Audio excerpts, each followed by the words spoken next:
Coach, the linebacker position, pretty inexperienced there. Just kind of comment on that position going into the first game of the season, what you've seen from those guys and what you're expecting from them on Saturday. I'll tell you what, I'm actually excited. I'm excited to see these two linebackers we're going to start out with. I'm excited to see them get the defense lined up, excited to see them play fast and go out and make some plays. Because here's the key. We got to make sure we keep the menu small for them to allow them to line up and play fast and play with some confidence. And, you know, a lot of times when you think, well, a guy doesn't have a lot of experience, well, sometimes a player may know too much. You know, so I'm excited to see these guys get out there for the first time and get their cleats in the grass and get going, and we'll give them a simple menu so they'll be able to attack the offense. What's separated Momo and Cavante besides making plays? I mean, why are they the guys now? Well, you know, you got a lot of different variables. When you look at Momo, I mean, this guy's got a strong football IQ. I mean, you know, he very seldom off few mental mistakes. He get lined up. He's really done a tremendous job this offseason to change his body. His focus is a lot better. And, you know, right now he's going to be in the right spot more often than not. He'll get us lined up. And his awareness is so great that he can process on the run. And tremendous problem solver. And, you know, he's got the size, you know, to get in there and anchor. Now he just got to, you know, continue to improve his play strength.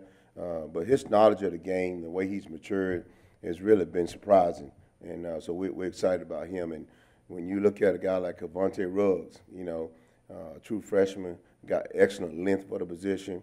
I don't think this kid gets tired. He runs all day. And he is just a natural football player. Plays with tremendous being. He'll make some freshman mistakes, and we got to live with it. You know, it may cause my hair to come out a little bit, but he'll make more plays than he give up. So I'm looking forward to getting those two guys out there. And the biggest asset for Cavante Ruggs is having Momo next to him because it can help him get lined up. So there's always some give and take, but I'm excited about those two guys walking on the field to start us out, provided they practice well this week. I don't think there's any doubt that you're probably going to lock up, do a lot of, you know, man coverage. They got a couple guys 6'5", 6'6". Will you lock them up regardless of what side of the field, or are you going to keep your corners on each side? They're going to get the whole menu.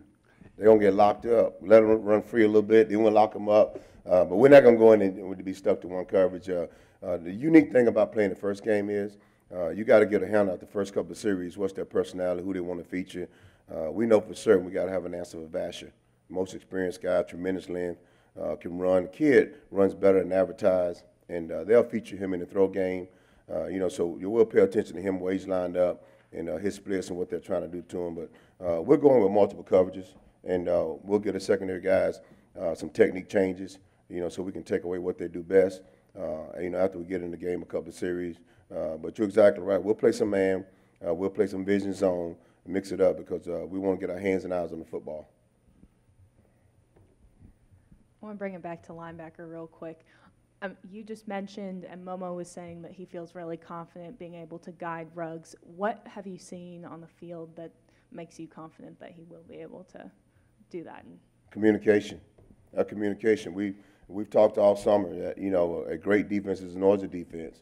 And Momo is not short of talking. Now, sometimes I have to slow him down, you know, which is a good quality. But he's not shy to communicate. And one of the biggest things that when a guy can communicate, especially knowing his job, and communicate well enough to get a teammate lined up, I mean, that's good to see from a coaching standpoint. And Momo has done that. And we just want to make sure that we give him confidence and it carries over to game time. You've been going back and forth all fall camp, it seems like, between Custis and Dasher and Ordway and Miles Hartsfield at Star. Who's kind of surfaced there going into the opener? Well, two guys for certain that's going to get time there is going to be Vernon Dasher and Montreal Custis. Man, they've done a tremendous job. Two different players. You know, Vernon's a bigger guy. He's got good run ability. Whereas you look at Custis, a better cover guy, and he got tremendous blitz ability. So we anticipate playing a lot of snaps. So you'll see both of them take the grass and play that spot. And so we'll go with those two guys first, Chuck, and then see where the chips fall. But I'm really pleased with both their progress in training camp, and both of them presented themselves as individuals that help us win football games. So they'll be out there, you know, come Saturday at the star position. What's your confidence level in your backup safeties, Miller and White? I tell you, you look at C.J. Miller. He's probably the most improved guy in the secondary. And it's funny you asked that question because I was looking at yesterday's practice, and, man, you see him playing with a little bit of a swagger. You see him making calls now, whereas last year, I mean, he was looking around for somebody to give him the call. But Miller has done a tremendous job. His confidence improved. His communication improved. And you always see that in year two. In year two, for an example, we made a mistake in a blitz yesterday.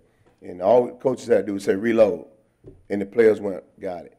And I was still saying to myself, it's year two. As you look at a guy like CJ's development, it's been phenomenal. So he give us some quality backup behind the two starters, but you'll see him in the game early. We have to have 22 starters because you're going to play a lot of snaps. And by way of organization, we have to say ones and twos. But Chuck, we have a lot of guys on the twos, if you will, that have the potential to be a one.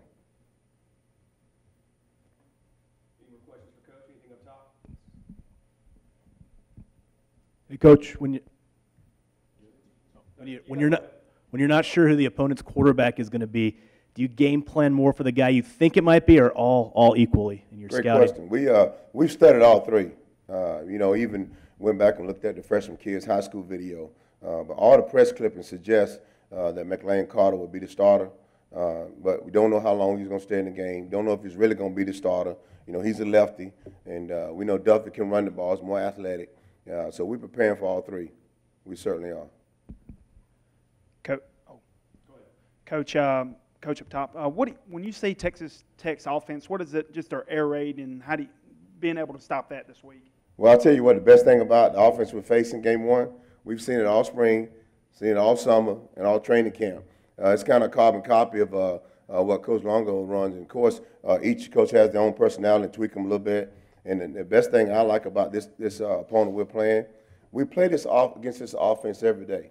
And we play against some dynamic receivers here at Ole Miss. So our guys are not going to freak out in terms of the space they're going to try to create. It's going to be a space game. They're going to try to get us into space, see who can run and make tackles, and at the same time, see the guy that's going to miss tackles. So it's not going to be an element of surprise for the defense to see them spread us out, to get in bunches, to get in stacks, and run RPOs, because our offense does it better than anybody in the country. We've seen it over and over again. So I think that's really helped us get game ready. Wesley, do you expect Texas Tech to kind of force the issue with the run, given the troubles y'all had last year there?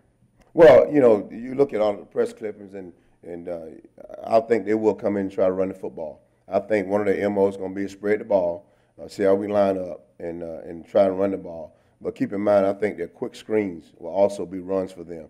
But in every contest, you look at a spread offense, a really good spread offense will end the game with a 100-yard rusher.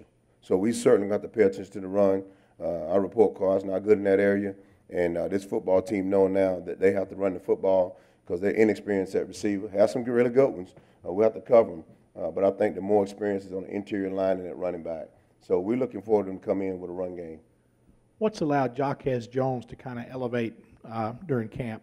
Well, you look at Jaquez, I mean, we're blessed to have a freshman that has that kind of size and that kind of play speed. And he's been kind of up and down, but more up than down. And you expect that, from a freshman. But just his attention to detail, his play speed, his ability to be focused, as a true freshman, has really garnered our attention. And he's just productive.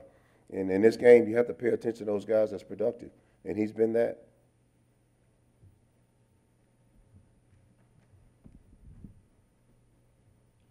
Sorry, you've got Austrian as a starter going into this game. What did he do in camp to kind of separate himself and put him in that position? Well, I'll tell you what, Austrian really kind of picked off from last year. We always tease him about, he doesn't have the greatest build in the world, but, man, he's productive. I mean, he's really consistent. He brings some physicality with him. He's got good size, and he offers a lot of flexibility. So you'll see him play outside, see him go inside, and another guy with a strong football IQ. He doesn't make many mental mistakes. He may offer a couple of execution errors, but he can play anywhere on the interior line and be solid, sound, and productive. So that's where he's really separated himself from. And it's good to see that he picked up from where he left off last year. Are any more questions for Coach McGriff? I don't know if he came in shape or not, but it looks pretty good by now. Kind of working in the shape. Well, I'll tell you, you know, for him to come in and report late, man, he came in really good shape. We were really surprised, you know, at his ability, his endurance. And so he's done a tremendous job, and we're fortunate to have him because he give us not just depth, he give us some quality depth. So, you know, look for that young man to come out and not just play early, but look for him to be productive. And there's not many Americans playing football with his size, and he can certainly run. And so we're blessed to have him. He got some experience because he's naturally a junior college kid, but he'll give us a shot in the arm on the interior line. He's another guy we referred to earlier as he may be listed as a 2, but he has the talent and the potential to be a 1. It's just a numbers deal, so you'll see him early.